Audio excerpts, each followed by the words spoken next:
C'est la review, bébé. Installe-toi. Les amis, bonjour à tous, j'espère que vous allez bien et que tout se passe bien pour vous. C'est l'heure de la review de l'épisode 117 de Dragon Ball Super. Une bonne et une mauvaise nouvelle. Oui, pourquoi une bonne et pourquoi une mauvaise, hein? Chut. Bon, je vais commencer par la mauvaise. La mauvaise, c'est que, bon, l'épisode est moyen, c'est pas un truc de ouf cet épisode, hein. Mais c'est normal en fait, c'est normal parce que bon, on peut pas mettre que de bons épisodes incroyables. Parce que si on te met que de bons épisodes, à un moment donné, tu ne savoures pas les bons épisodes, à part si on fait du très bon au-dessus. Hein? C'est un calcul bizarre tout ça. Non, plus sérieusement, on est dans un tournoi avec je sais pas combien de personnes et forcément il y a des adversaires qui sont parfois moins importants que d'autres et donc on n'a pas spécialement envie de voir un épisode centré sur eux, mais il a servi à quoi? Cet épisode de la mauvaise nouvelle, on sert à la bonne. Et la bonne nouvelle, c'est l'élimination. Oui, enfin, on enchaîne de l'élimination de Kefla à l'élimination de Berian, Ribrian, Château, Cabane, tu l'appelles comme tu veux, mais là, ça fait plaisir. On applaudit tous ensemble, et dans les commentaires aussi, un tonnerre d'applaudissements pour l'élimination de Ribrian Château. Oui, c'est bien, c'est bien. Non mais plus sérieusement, c'est un personnage en fait, moi c'est sa transformation qui me dérange. C'est même pas sa vraie apparence. Sa vraie apparence, elle peut participer, je te laisse tous les droits. Enfin, avec des limites, mais sa transformation, elle me dérangeait.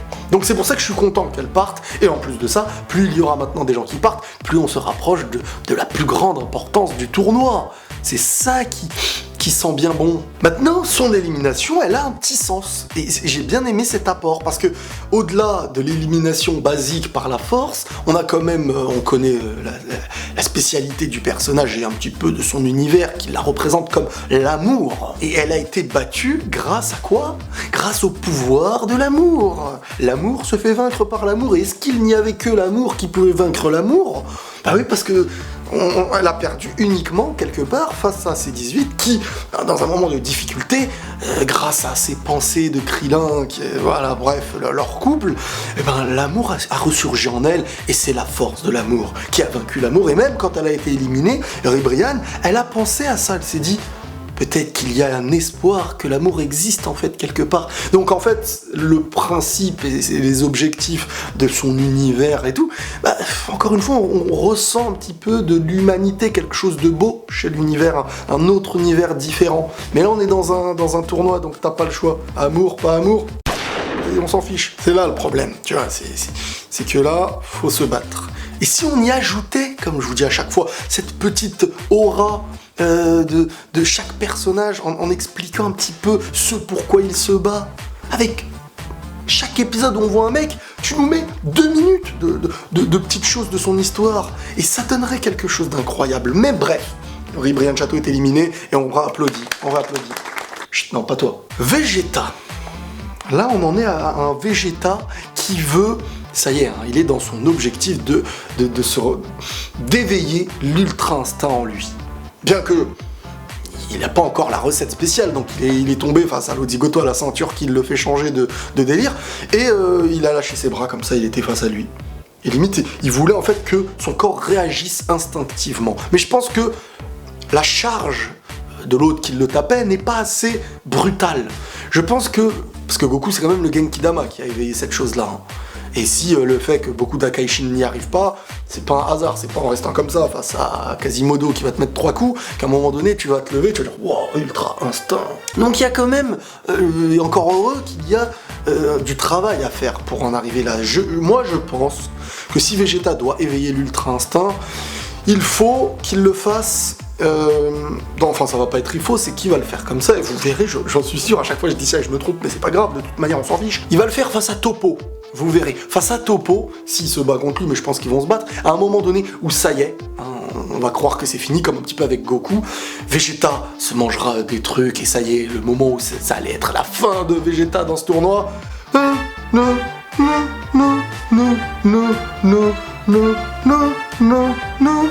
Bref, t'as compris, hein, que j'ai imité la chanson de truc. Et là, vous verrez, ça va être comme ça. Si c'est pas comme ça, Maintenant, le fait que Vegeta risque d'éveiller à un moment donné peut-être l'Ultra Instinct, ce qui serait logique pour coïncider avec Goku, parce que si Goku prend une totale avance, ça n'a plus de logique d'avoir un Vegeta à ses côtés, hein, parce que bon, c'est comme après Piccolo, Gohan et comme les autres, il rabaisse, et qui serait le nouveau compagnon de Goku. Un Dragon Ball, on a avancé comme ça, de toute manière. Mais moi, je pensais réellement que Vegeta allait éveiller quelque chose de différent, en fait, à sa manière. Même si j'imagine, et c'est quelque chose qui ressort chez beaucoup d'entre vous, que l'Ultra Instinct de Vegeta sera, en fait, la complémentarité de celui de Goku. Peut-être, qui finirait peut-être même avec une fusion qui aurait peut-être un peu de sens. C'est-à-dire la fusion de la puissance et de la défense. Quelque chose d'offensif, quelque chose de défensif, si on imagine que Vegeta aura un Ultra Instinct offensif et Goku un Ultra Instinct défensif, même si j'en doute. Moi je pense vraiment que Goku là maîtrisait pas réellement son Ultra Instinct du fait qu'il était vraiment dans la faiblesse. Et pas parce que... moi je pense que Goku peut attaquer réellement avec beaucoup de puissance son Ultra Instinct. Mais c'est vrai que ce serait beau d'avoir un Ultra Instinct offensif maîtrisé par Vegeta et un Ultra Instinct défensif maîtrisé par Goku. Mais par contre, c'est vrai que je serais un petit peu contre le fait de ramener la fusion encore une fois, si on doit la ramener pour vaincre Jiren. J'imagine, je préfère voir un Goku et Vegeta, ou avec un Freezer, ou peu importe, qui se surmènent et qu'on voit vraiment cette nouvelle évolution, que toujours le délire remède. Potala, ok, très bien. Ouais, je suis beau, ouais. Bon, allez, je le défonce et on va manger. Je préfère pas ça, tu vois. Goku, dans cet épisode-là, bah, il est amoindri, là. Il est au fond du trou, il est mal, il a besoin de repos. Hein, il s'est battu Jiren, il a enchaîné avec Kafla. Ça y est, un peu de repos, c'est la mi-temps, on va dans les vestiaires. Mais les gens, ils vont profiter, là, tu vois, il y a l'univers un peu de Ribrian, là, l'univers beauté et trucs, qui veulent se faire Goku parce qu'il est affaibli, et c'est le meilleur moment pour le sortir. Même si Beerus n'est pas content, il a dit « Non, mais c'est de la triche, Beerus. C'est de la triche que tu me dis, on joue pas au Monopoly, là. » Donc Goku est en danger, hein. On le voit, hein, avec le docteur Gerofalch et l'autre Thanos, ça va devenir un petit peu chaud pour Goku, donc je pense qu'il va se faire un petit peu martyriser dans le prochain épisode. Et les deux Namek. Ah, il y a les deux Namek, c'est vrai que plus on les voit, plus on a envie d'apprendre sur eux. Moi au début, je voyais leur dégaine, ça me tentait pas trop. Mais là, j'ai l'impression que prochain épisode, il va se passer des choses au vu de la preview. Parce que quand même, on voit un Piccolo assez en danger. Hein. Moi, je vois bien Piccolo, franchement, sortir au prochain épisode en mode « je me sacrifie face à Gohan » et peut-être maintenant, ça éveillera un Gohan. Parce que Gohan, quand il est avec Piccolo, il n'arrive pas... À part, voilà, il s'est entraîné avant le tournoi, mais après, moi, je les aurais séparés, en fait.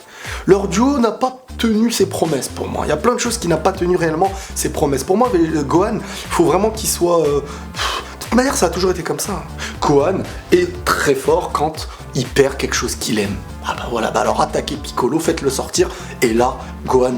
Ouais, mais si on le fait sortir, Piccolo, il n'y aura pas... Parce que cet éveil ne vient pas d'une disqualification, il vient de la perte d'un être cher. Donc le mieux, c'est soit Piccolo se fait éliminer, et Gohan éveille un potentiel parce qu'il se dit, ça y est, là quand même, on commence à perdre nos amis, et là, il a un éveil, ou bien... Pardon, Piccolo se fait tuer. Bah ouais, pourquoi pas? Il y a un délire entre Namek, un sacrifice, un pouvoir qui est propre à eux ou je sais pas quoi, et il se fait tuer. Et là, ça ferait du bien, ça ferait quelque chose de nouveau au tournoi en dehors des éliminations qui sont assez basiques. Et là, voilà, les Namek peut-être ils sont éliminés ou je sais pas quoi. Et Gohan, là, on a un Gohan qui pète un câble. Et sur la fin, il resterait que des personnages qui ont pété les plombs, quoi. Un Goku Ultra Instinct, Vegeta Ultra Instinct, Freezer, on sait de quoi il est capable, et un Gohan complètement nerveux. Voilà. Alors, on éliminerait peut-être C17, C18 sur un délire avec je sais pas moi, Jiren, ou... Même si je vois bien un petit combat dispo C17, un truc comme ça. Ça peut être sympa, même si C17 risque de gagner. Ou peut-être qu'ils vont se auto-éliminer tous les deux en même temps. Ah, c'est de la prévision météo ce que je fais. Bon, pour en revenir à Ribrian, parce que c'est la dernière fois qu'on va en parler, elle a quand même gonflé. Hein. Sans jeu de mots, elle a vraiment s'est transformée dans cet épisode-là. À l'aide de quoi, encore une fois? Hein, dites-le moi. À l'aide d'un pouvoir un peu extérieur qui lui ont donné la force, comme le Genki Dama.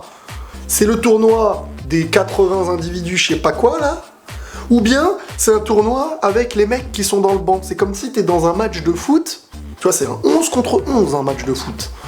Et que t'as le droit de faire des passes aux mecs qui sont sur le banc, tu vois. Tu lui fais une passe, tu cours, il te la remet en profondeur, tu mets un plat du pied. Je comprends pas, moi, ces trucs-là. À partir du moment où déjà on a donné de l'énergie à Goku pour le Genki Dama, moi j'ai été perdu. Est-ce que dans le manga ça va être comme ça? Je me le demande. Parce que l'animé prend parfois des décisions... on dirait il y a un mec dans l'équipe, c'est un espion. Ça doit être un espion arabe. Non mais c'est bizarre. Moi je trouve ça bizarre. Après voilà, on veut nous l'apporter comme ça, on nous l'apporte comme ça. Je suis personne moi pour dire... je ne contredirai pas le scénario. Mais je trouve ça bizarre. Bon, voilà, hein. Globalement c'est un petit peu ça qui s'est passé dans cet épisode. Le beau duo, on va parler quand même du beau duo de C17 et C18 aussi, qui a formé pour la première fois de l'histoire quelque chose de beau. Hein, parce qu'ensemble, ils ont toujours fait du sale. Et aujourd'hui, ils ont fait du propre. Ouais. C17, quel frère? Ouais, parce que c'est le frère de C18, hein, pour ceux qui ne savent pas. Et vraiment, je trouve que c'est beau. On a évoqué un peu sa famille, on a évoqué un peu le fait qu'il protégeait les animaux, il a un peu soigné la cheville, l'entorse de C18. Moi, je trouvais ça beau. Il a soigné sa sœur et tout. Il la sauve à chaque fois qu'elle est en danger. On y ressent quand même quelque chose de fraternel entre eux. Et c'est sympa. C'est très très beau. Et je les imagine bien, quand ils vont revenir sur leur planète, ils y reviennent, en mode, ça y est, ils se redisent au revoir et chacun part de son côté. On se retrouve la prochaine fois, merci pour tout, allez, vas-y, salam. Non, vraiment, j'aime beaucoup, parce que j'aime bien les petits moments d'avant-combat qui évoquent quelque chose, parce qu'on y voit plus de sens au combat. Et le combat Ribrianne truc, mine de rien, on a eu un sens, parce que Ribrianne, quand elle combattait, elle remarquait Krillin, elle remarquait Chichi, j'allais dire Krillin, Chichi, qu'est-ce qui se passe? C'est 18, et elle voyait que, ça y est, ils étaient en couple. Et tu vois, elle est beaucoup dans le délire l'amour. Et elle a remarqué, en fait, que cette puissance de ces 18 sur la fin de son combat venait réellement de l'amour, et c'est ce qui a un peu vaincu son propre délire d'amour. Les choses à retenir de cet épisode-là, élimination, voilà, de Ribrianne et de sa copine, hein, parce que l'autre, je l'ai oublié, mais bon, c'est pareil, là, tu vois l'autre, là, avec son, on dirait un ver de terre, un peu. Donc voilà la double élimination qui a fait plaisir à la grande communauté Dragon Ball. Il paraît qu'au Japon, elle est appréciée, Ribrianne.